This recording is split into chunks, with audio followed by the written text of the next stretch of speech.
Sinabi ni dating Pangulong Rodrigo Duterte na may iilan daw siyang miyembro ng death squad pero hindi ang mga pulis na ipinatawag sa pagdinig.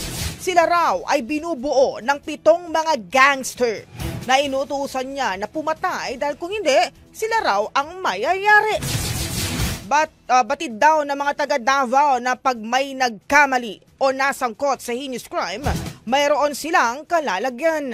Bago ito, una na niyang sinabing walang mga state-sponsored killings sa ilalim ng kanyang administrasyon.